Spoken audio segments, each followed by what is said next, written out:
All right. It just gave me like a little warning. There you go. We're on. We're on. Yeah, man. So, arena cross, and Yeah. I'm stoked to see it. It's been fun watching you kind of pop back on. You kind of disappeared for a while, but man, you did a GNCC last weekend. Sounds like it went well. You had a good time. There was some people maybe wondering if you were going to show up or not, and damn if you didn't come out and make it happen. Yeah, I had a blast with that. That was an awesome opportunity. And I am, like trying to do arena cross, but at the same time, I'm just kind of taking it day by day, like grateful with this opportunity, like any day that they're going to want to say, you want to go ride, if it's to ride the supercross track to get ready for the arena cross or the like sprint enduro they mentioned. I mean, this place is, if you want to be like the dirt bike kid and do one of those like years, this is the place that could really help you do it. So I'm stoked on that. And the next significant thing I'm looking forward to is definitely the arena cross, just a little less than a month away. Yeah, man. So before we get to that, talk a little bit about kind of what's changed for you because like I said, I feel like you kind of were not really interested in getting involved into the sport too much for a while. You kind of been keeping it at arm's length. And there's always been interest in seeing you, people seeing you back into it, but it just feels like lately you're like, all right, I'm ready. And what changed? I think it's not really me that changed. It's almost like the industry. And like, think about 5 years ago, when I kind of really fell off. Like, I'd say I rode strong from like 2010 to 2015 without competing. And then after that, I just didn't even really ride, all the way until 2020 when COVID hit. I got a bike from LoJack. So that was like 5 years off. And by that time, when I got the bike, it wasn't to be like I wasn't really setting my goals on being a racer. It was because I was seeing so many things pop up, like festivals and like Hill did his Hill Jam, like Stank Fest. It seemed like, man, I'm a fool to be sitting around here not doing every one of these events I can. I mean, speaking about like you guys got things going back, the Elsinore Grand Prix, the World Vets. Plus, I think another thing is that I'm old now. I'm eligible for the vets. So How that's old are another. you now? I'm 36. All right. Yeah, you're in the sweet spot for the 30 plus Yeah, class. I am. I'm a young 35 plus rider. There you go. That's So right. tell me about let's start with Phoenix Honda, man, because they are like crushing it right now. They've got a really long history people don't know about winning off road. A lot of championships they've won over there. Their Kyle Peters is the reigning arena cross champion. He's going for his 5th title in a row, I think.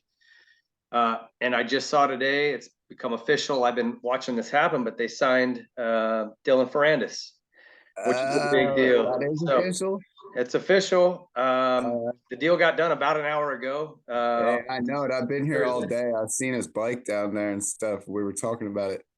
Yeah. So that's pretty cool. And it's a pretty cool deal. It's going to involve Ziggy from Factory Connection, which he was wanting to get back into the sport anyway. And so this thing presented itself. It worked out great. Kevin Windham Yeah, it's awesome. might even be involved in some way. So there's a lot of cool stuff happening. Well, And he's now they're already talking involved. about Definitely the number 14 on the bike. K Dub's involved in one way. that's right. That's right. And now you racing Well, arena I crash. saw yeah, well, I saw a video of Dave before I came here. I watched the Vital MX shop tour of this place. And like Scott Sivkovic had told me how serious of an operation it was. But then I watched the videos and Dave did an interview and he said, yeah, you know what? I just like to give people the opportunity to ride and race. It's like some people are in it for different things, obviously, like we know, but seemed like super genuine. And then I thought like, well, geez, like that's my guy right there. And then I came up here and it's really like, yeah, if we're gonna ride arena cross, I mean, they don't need me, like they don't need me for arena cross. They're gonna win the arena cross championship, I would say, either way. So it's not like I'm doing them a huge favor. So that's what I mean by I mean, that's an awesome organization. Like down there, they have a museum worth of Honda stuff. It's ridiculous. And then to think that you have all in this one shop, they have like, I mean, like resources beyond what I've seen in my time. I mean, my team wasn't the gnarliest, but it's ridiculous how like legit of an operation this really is. It's crazy for me to come right into this. I felt like at the GNCC, it almost wasn't fair. Like I could see people be mad at me because I came right to the GNCC with no reputation on it and rode like the best bike in the track, like Yeah. other dudes were going by me with their silencers like falling off in the woods, probably thinking like, what a jackass. What's It this was fun factory guy doing over here? Yeah. for real. Um, Well, yeah, and they bought all of JGR's rigs and a lot of their equipment when they shut down. So this guy's got, I know he's got some stuff over there, pretty legit program. Tell me what you're thinking about Arena Cross. I know you said like it's a pretty late effort, and Yeah. maybe the first few rounds might be a little uh, adaptation period. But like, what are you looking forward to? Did you watch some of the races from last year? Yeah, I've seen them, and like to me, when you say arena cross, I think of PJ1 arena cross, like Budman, and that one stamp of a track layout where the track don't change. The old horseshoe. Yeah, well now they got bigger floors and stuff like that. I was watching them, it looks good. I don't know if that's actually going to play into my hands or not because it looks like it's a longer lap time, but I know the tracks look good and it just looks like badass racing. And like I remember Damon Bradshaw racing in the arena cross. So I mean, it's definitely in my eyes, it's like far from a step down. It's almost like just part of the journey to me, like pretty Yeah. badass. What how do you feel about, you're never afraid to rub elbows and knock somebody over a berm back in your pro days of motocross and supercross? It's a lot of that. Sometimes there's just no room. And if you want to go by, you got to shove somebody over. Yeah, it's almost like that's accepted a little more because you have to do it. So that could be good. Or it could be not good because you got to figure everyone else out there is going to be on the same vibe. Whereas I feel like when I raced Supercross, I was like maybe like the most aggressive, like throw it in there dude on the track each time. So now it's where if you got to really like watch your back, it could be a whole different thing. But as long as Josh Grant's not racing, I think I'm gonna be the man at this because Josh Grant is, I will say, he's the man at the stuff game. Like he's Yeah. made me lose my head before on how good he can stop you. So you figure in this, you could really throw a wrench in there, man. Like you got a buddy on the course or something. He wants to stop your competitor like for 2 turns in a row. You lap the guys. Like seems crazy, dude. I don't really know what I'm in for, but I know it's gonna be exciting. Well, and that's part of it, right? The strategy, because you knock a guy down early in the race, you're right. You're lapping him again in about 20 seconds. And so he can Yeah, mess your life up if you're up front, right? So you got to definitely. try to get by, but not make enemies along the way. Yeah. What about getting back to like traveling again and kind of the whole grind of pro motorcycle racing? Is that something that you're okay with? It's gnarly. I mean, I think I'm okay with it, but honestly, like it's like a shock to me. Like I flew back from California in 2015, and then the next time that I went on an airplane was to Loretta's a couple months ago. Hmm. So it's like, dude, you ain't been on an airplane in like 8 years, like something like that. It was pretty crazy, and like it wears you out for sure. But then I came up here and I drove up here, and I rode yesterday, and today was like a dude, I was smoked, like it's like a shock to your system. Like you got to figure if you're playing like any sports like football or definitely motocross, when you take that break for a couple months each season, when you get back, for sure, your first day, you're going to have like a fluttering heart or you're going to get like upset stomach type thing. Well, times that by 10 years, and that's what I'm dealing with. So, I came back and it was like straight to a supercross track. Like we're riding at Club MX and the supercross track, gnarly, dude. So like I'm out there and I was kind of like looking forward to the arena cross, like man, you figure if you can go around the whoops on an arena cross track, you don't got to be in shape to do a couple practice laps on that one. I was looking forward to that. Well, I rode the supercross track and it was pretty fresh, as in like just built. And this is a Mondo supercross track, man. It's like 8 lanes, all rhythms, Yeah. big one. And I was riding like half the track, and I was like, couldn't even like get myself to like jump the finish line jump for like 3 or 4 goes. And it was crazy. Like just to do the rhythms, I was like getting like I was having like sack up courage, and then like jump to the side for what I'm thinking. Like, dude, they showed me a video of me in the whoops. I was riding the whoop track and they're like, yeah, you look good. I'm like, all right, cool. They showed me a video and I was like, oh man, dude, I got my elbows like tucked in. I'm like, don't look like the man, You but got some work to do, huh? yeah, for sure. Are you still comfortable riding supercross? Like I hit a point Dude, probably I, around your age where I was like, what am I doing? I was riding with the TLD guys a little bit, and then I finally almost crashed on a step on, step off, and I went, what am I doing? I don't need to do this anymore.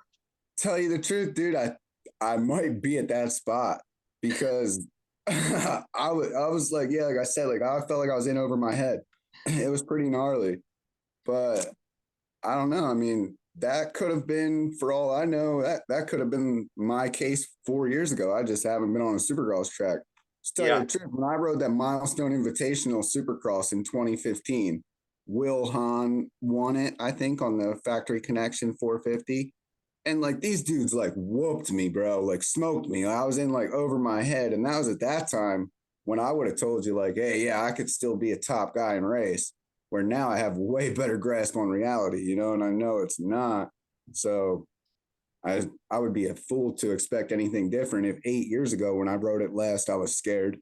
I'm not gonna be comfortable on it right now. Well, an arena cross is much more watered down version of a real supercross track, but you still got to go through the whoops and Yep. the racing aspect of it, from the starts to passing and rubbing elbow, that's all still there. So I think you'll get there, man. Just you haven't done a whole lot of practicing, I don't imagine, up to now.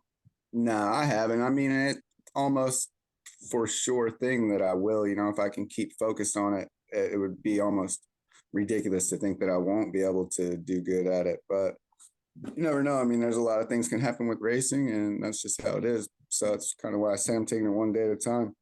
I might be like the sprint enduro guy this weekend, whatever. I think there's no downfall to racing anything I can race. For sure, man. And there's a lot of cool stuff, especially back east. The U.S. Sprint Enduros are super cool. You did Yeah. a GNCC, other than being physically really tough, they're fun. Yeah, those Um, are cool. what do you think you have a different perspective on going racing and interacting with fans and just like probably all of us when you're in your 20s, you take it for granted, right? You feel Yeah. like I don't know, you just don't really appreciate the effort and the money that's being spent on you. How Yeah. is it different now where you're at a completely different part of your life, but you're getting an opportunity to go do this? Has the perspective changed?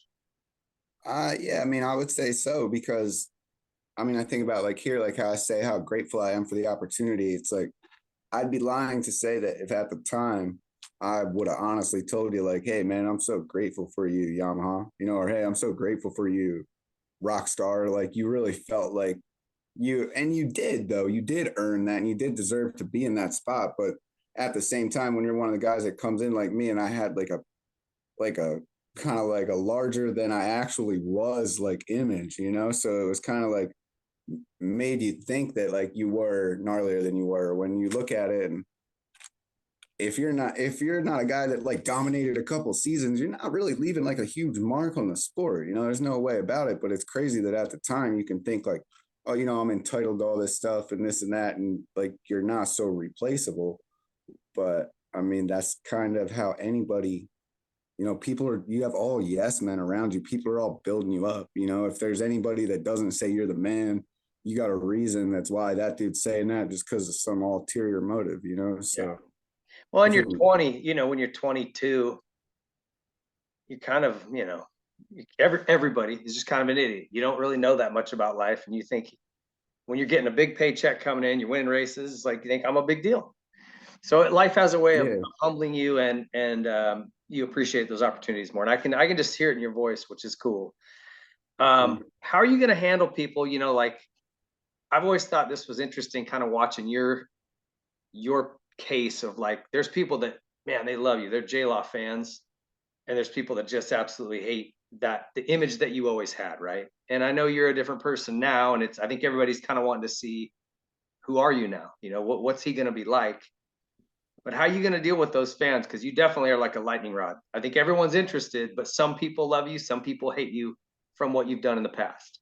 yeah. I mean, I don't really think that it's like up to me to like it would be wrong for me to be like, hey, well, this time I'm going to be this guy, because that wouldn't really be like real. I think it's more of people are going to take it how they take it. And the fact that I'm willing to be out here and doing these media things is obviously means that it's genuine. And I think you guys, people are going to dig it and people are going to respect it because I don't really have too much to gain from it, and I know there's hate that comes with it, but at the same time, I don't really think there's going to be much of that. I think a lot of people are going to respect what I've gone through if they know what I've gone through, and the people that are saying like, hey, this dude shot his shot, waste of talent. Well, if that dude is still going to be on there saying that, well, that dude's a real dickhead, you know? So fuck that guy. I don't know. Yeah, it's true, man. I just hope you go out and have a good time and enjoy it. Like I said, you have so much talent, dude. Watching you on those Yamaha Troy bikes was magic. Like you were Thank freaking you. awesome to watch, and even beyond that. But like I remember those years like it was yesterday. Uh, so always been a fan of the way you ride, and I'm stoked to see you. I'm going to be announcing the Arena Cross Series, so Ah, I'm going to see, be, I'm a smart guy, dude. I'm kissing up to the dude. I was a huge fan. Hey, 2000, that title came down ping. You got to tell him, dude, you're responsible. You know, you were a key player in bringing maybe the most exciting title battle down. I know Hanson's tied. I don't think you tied, but yours was like we didn't know who freaking won it until after the race, you know? That was a That's good right. deal. Sadly, it wasn't me, but that's cool that you remember that. Well, listen, dude, I'm stoked to see you back. Keep plugging away. What do we got? A month? Yeah, we got a month. I'm Okay. going riding again tomorrow, and I expect tomorrow's going to be a lot better than yesterday. Each day. Elbows up at Keeps the on. whoops. Yeah. Check this out. I got like a bruise on the inside of my leg from gripping the bike in the whoops. Hey, So I don't you know. got blisters and like raw spots all over. No, Uh, I'm actually all right all right. there. I did the GNCC and I got some raw spots on my head Yeah. from, dude, try to put a cycle helmet on for 2 hours. That's not a good feel. No, If you it's find a brutal. helmet that don't hurt you, that's a keeper. Yeah, man. All right, dude. Well, listen, good luck. We'll stay in touch with you. We'll probably do an update as we're getting closer, but man, stoked to see you out there and thanks for taking some time today. Cool. I appreciate it. Thanks, Bing. Our brother. See you. Later. Stop recording.